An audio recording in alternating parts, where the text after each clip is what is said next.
Kidlat News Updates.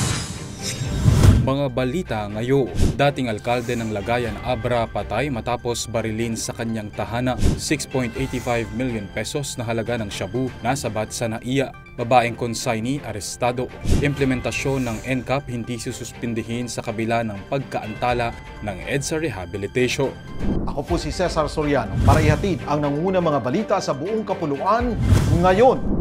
Patay ang dating alkalde ng bayan ng Lagayan sa Abra matapos pagbabarilin sa kanyang mismong tahanan sa Bangged, Martes ng umaga, June 3. Ayon sa ulat ng Police Regional Office o PRO ng Cordillera, nakaupo sa harap ng kanyang bahay ang biktima na si Jendrick Seares Luna nang biglang dumating ang mga suspect na sakay ng dalawang motorsiklo at pinaputukan ng ilang beses ang biktima. Nagtamo ng multiple gunshot wounds sa iba't ibang bahagi ng katawan ng biktima at isinugod pa sa Seares Memorial Hospital, ngunit idineklara itong dead on arrival. Naglunsad na ng dragnet operation ng pulisya para hulihin ang 4 na suspect habang inaalam pa ang posibleng motibo sa pamamariin.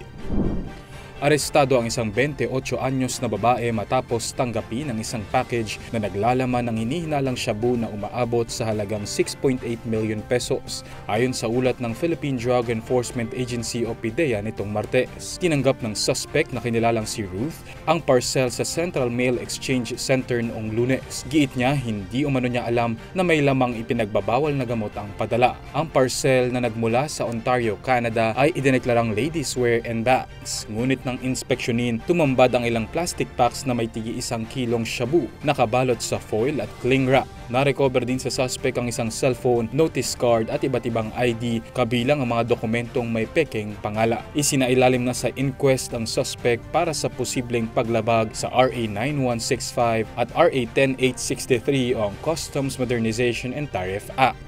Nilinaw ng Department of Transportation o DOTR at Metropolitan Manila Development Authority o MMDA na hindi nila sususpindihin ang pagpapatupad ng No Contact Apprehension Policy o NCAP sa kabila ng postponement ng pag-uumpisa ng EDSA Rehabilitation Project. Ito'y matapos ipag-utos ni Pangulong Ferdinand Marcos Jr. na pansamantala munang ipagliban ang proyekto upang pag-aralang mabuti ng ahensya na mapabilis ang konstruksyon nito sa loob ng 6 na buwan. Sa isang press briefing, sinabi ni DOTR Secretary Vince Dizon na mananatili pa rin ang implementasyon ng NCAP dahil hindi lang naman ito ipinatupad dahil sa rehabilitation project, kundi dahil na rin sa mas epektibong pagpapatupad ng traffic rules. Dagdag pa ng mga ito na walang dahilan upang suspendihin ito dahil mismong Supreme Court ang naglabas ng implementation order. Sinabi naman ng MMDA na bumaba ang mga NCAP violations mula nang i-implementa ito noong May 26. Sa kanilang huling tala, nasa 1,112